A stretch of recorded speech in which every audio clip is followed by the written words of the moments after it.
ಶ್ರೋತ್ರಿಯ ವೇದ ವಿಧಾನಂತಹ ಪುರೋಹಿತನ ಅಗತ್ಯ ಇದೆ. ಬೇಕು. ಎಲ್ಲಿ ಪುರೋಹಿತರು? ನಮ್ಮಲ್ಲಿ ಇದ್ದಾರಪ್ಪ ಪುರೋಹಿತರು. ಮೊನ್ನೆ ಬಂದು ಹೇಳಿ ಹೋಗಿದ್ದಾರೆ ಕಾರ್ಯವನ್ನು ನೆರವೇರಿಸಿ ಕೊಡ್ತೇನೆ ಅಂತ. ಬರ್ಬೇಕಿತ್ತು. ಇಲ್ಲ ಇಲ್ಲ ಇಲ್ಲ ಇಲ್ಲ, ಬೇರೆ ಕಡೆ ಹೋಗುದಿಲ್ಲ. ಆ ಕಡೆಯಲ್ಲಿ ಮದುವೆ, ಈ ಕಡೆಯಲ್ಲಿ ಬೊಜ್ಜ, ಈ ಕಡೆಯಲ್ಲಿ ಬೊಜ್ಜ, ಆ ಕಡೆಯಲ್ಲಿ ಮದುವೆ.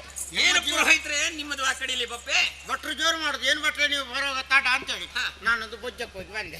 ಇದು ಇವತ್ತು ಮಂಗಲ ಕಾರ್ಯ ಅಲ್ವಾ, ಅಂತಹ ಮಾತಾಡ್ಬಾರ್ದು ನೀವು. ಸಾಯುವವನಿಗೆ ಗೊತ್ತುಂಟ ಮಂಗಳ ಕಾರ್ಯ ಅಂತೇಳಿ. ಯಾವ ಸತ್ತದ್ದೇ ಅಲ್ವಾ, ಅದು ಬೊಜ್ಜಾಗ್ಬೇಡ. ಬೊಜ್ಜ ಮುಗಿಸೋದ ದಿಬ್ಬಣ ಬಂದಾಯ್ತಾ? ಬಂದಿದೆ ಪುರೋಹಿತ್ರೆ, ನೋಡಿ ಎಷ್ಟು ಜನ. ಬಹಳ ಮಂದಿ ಇದ್ದಾರಲ್ಲಮ್ಮ. ಹೌದು. ಒಬ್ರು ಕೂಡ ನಮ್ಮ ಊರಿನವರಾಗೆ ಕಾಣುವುದಿಲ್ಲ. ಇವರೆಲ್ಲ ಕೆಳಗಿಂದ ಬಂದವರಲ್ಲ, ಎಲ್ಲ ಪಾತಾಳದವರೇ. ವರನಲ್ಲಿ ಅಲ್ಲಿ ಮುಂಡಸ್ ಕಟ್ಟಿದ್ದಾರೆ ಅವರ. ಪುರೋಹಿತ್ರೆ ವರ ಸಭೆಯಲ್ಲಿ ಕುಳಿತುಕೊಳ್ಳುವುದಿಲ್ಲ, ತಿರುಗಿ ನೋಡಿ ಎತ್ತರವಾದ ಪೀಠದಲ್ಲಿ ಕುಳಿತವರೇ. ವಿಪ್ರೋತ್ತಮರಿಗೆ ಅಭಿವಂದನೆಗಳು. ನಿಮಗೆ ಶುಭ ಆಗಲಿ. ನಿಮ್ಮ ಸಂತಾನಕ್ಕಾಗಲಿ ಮಂಗಲವಾಗಲಿ ಅಂತ ಹೇಳಿ ಅದೇ ಹೇಳಿದ್ದು. ನೀವು ಮದುವೆ ಆಗಲಿಕ್ಕೆ ಬಂದದ್ದಲ್ವಾ? ನಿಮ್ಮ ನೋಡಿ ಹೋಗುವಂತ. ನನ್ನ ನೋಡಿ ಹೋಗಿ. ಹಾಗಿದ್ರೆ ನೋಡಿ ಹೋಗಿ. ಸ್ವಾಮಿ ವರನೇ ನಾನು ಬಾಸಿ ಕಾಣೋದಿಲ್ಲ. ನಾನು ಯಾಕೆ ಕೇಳಿದ್ದು? ಯಾಕೆ ಹೇಳಿದ್ರಿ? ಮದುವೆ ಆಗೋ ಹುಡುಗಿಯನ್ನು ನೋಡಿದ್ದೀರಾ? ನೋಡ್ಲಿಲ್ಲ. ಮತ್ತೆ ನೋಡದೆ ಒಪ್ಪಿಕೊಂಡದ್ದು ಹೇಗೆ? ದಿತಿದೇವಿಯವರು ನಮ್ಮದಂತಹ ಕುಲದ ಮಹಾಮಾತೆ, ಅವರದಂತಹ ನುಡಿಯೆಲ್ಲವೂ ಅನುಸರಣೀಯವು ಅನುಕರಣೀಯವು ಆದರಣೀಯವು ಆದ್ದರಿಂದ ಒಪ್ಪಿದ್ದೇವೆ ಬಂದಿದೆ. ಈಗ ಅವರ ಮಾತಿಗೆ ಬೆಲೆ ಕೊಟ್ಟು ಮದುವೆ ಆಗಿ ನಾಳೆ ಬಬ್ಬೇಡಿರಿ.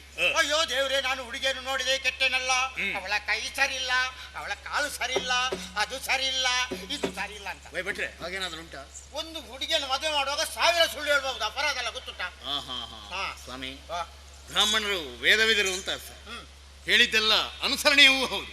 ಕರೆ ನೋಡ ಹುಡುಗಿಯನ್ನು. ಎಲ್ಲಿ ಅಮ್ಮ? ಪುರೋಹಿತ್ರೆ, ಒಬ್ಳು ಮಗಳಿದ್ದಾಳೆ, ಹೇಗಾದ್ರೂ ಮದುವೆ ಮಾಡಿ ಮುಗಿಸುವಾಗ ತೀರ್ಮಾನ. ಎಲ್ಲ ಸುಧಾರಿಕೆಗೆ ನೀವಿರುವಾಗ ನಾನು ಯಾಕೆ ತಲೆ ಬಿಸಿ? ಸುಧಾರಿಕೆಗೆ ನಾನಿದ್ದೇನೆ. ಹುಡುಗಿಯನ್ನು ನೋಡಿದಾನ? ಅದು ನೋಡ್ಲಿಲ್ಲ. ಮತ್ತೆ ನಾಳೆ ಏನಾದ್ರೂ ಹೆಚ್ಚು ಕಡಿಮೆ ಆದ್ರೆ ಯಾರು ಹೊಣೆ? ಹೆಚ್ಚು ಕಡಿಮೆ ಆಗ್ತದೆ. ಎಷ್ಟು ಕಡೆಯಲ್ಲಿ ಆಗಿದೆ? ನಿಮ್ಮ ಪುರೋಹಿತಿಗೆ. ಮದುವೆ ನಿಶ್ಚಿತಾರ್ಥ ಆಗೋದು, ಹುಡುಗ ಭಾಷೆಗೆ ಕಟ್ಟಿಕೊಂಡು ಮದುವೆ ಮಂಟಪಕ್ಕೆ ಬರುವುದು. ಬರುವಾಗ ಅಲ್ಲಿ ಮದುಮಗಳಿಲ್ಲ, ಮದುಮಗಳು ಮತ್ತವರ ಜೊತೆಯಲ್ಲಿ ಫರಾರಿ. ಮತ್ತೆ ಇವ ಯಾರಿಗೋ ತಾಳಿ ಕಟ್ಟಿಕೊಂಡು ಹೋಗುದು. ಹಾಗಾಗ್ಬಾರ್ದು. ಮತ್ತೆ ಅದು ಮದುವೆ ಆಗ್ಬೇಕು. ಹೌದಲ್ಲ? ಆಗ್ಲಿ. ಈ ಹುಡುಗಿ ಶೃಂಗಾರಕ್ಕೆ ನಿಮ್ಮ ಹೆಂಡತಿ ಬಂದಿದ್ದಾರೋ ಇಲ್ವಂತ ಗೊತ್ತಿಲ್ಲ. ಅವಳು ನನ್ನಿಂದ ಮೊದಲು ಹೊರಟು ಬಂದಿದ್ದಾಳೆ. ಆಗ್ಲಿ. ಅದಕ್ಕೆ ಬೇಕಾಗಿರುವಂತಹ ಯಾವುದು? ಆಭರಣ ಮೊನ್ನೆ ಮಾಡಿಸಿಕೊಟ್ಟದ್ದು. ಯಾರು? ಸಂಜೀವಾಚಾರ್ಯರು. ಹೌದು, ತಂದಿದ್ದಾರಲ್ಲ. ನೋಡು ನೋಡು. ಈ ಕಡೆ ಓಹೋ, ಈ ಕಡೆ ಓಹೋ. ಅಲ್ಲಿ ಸಭೆಯಲ್ಲಿದ್ದಾರ ಅಂತ. ಸಭೆಯಲ್ಲಿ ನಿನ್ನ ಅಮ್ಮ ಇರುದು ಮಂಗ. ಎಲ್ಲಿದ್ದೆ? ಏನ್ ಮಾಡ್ತಾ ಇದ್ದೆ? ಯಾಕೆ ಕರ್ತಾ ಇದ್ದದ್ದು? ಎಷ್ಟೊತ್ತೆ ಮದುಮಗಳನ್ನು ಸಿಂಗಾರ ಮಾಡ್ಕೊಂಡು ಹೇಳಿದ್ದೀರಾ? ಎಷ್ಟು ಸಲ ಹೇಳುದು? ಹೋಗಿ ಇಲ್ಲಿ ಅವಸರ ಮಾಡಬೇಡಿ. ಬಿಟ್ರೆ ಮಗಳ. ಹೌದು, ಅವಳ ಅಪ್ಪನಿಗೆ.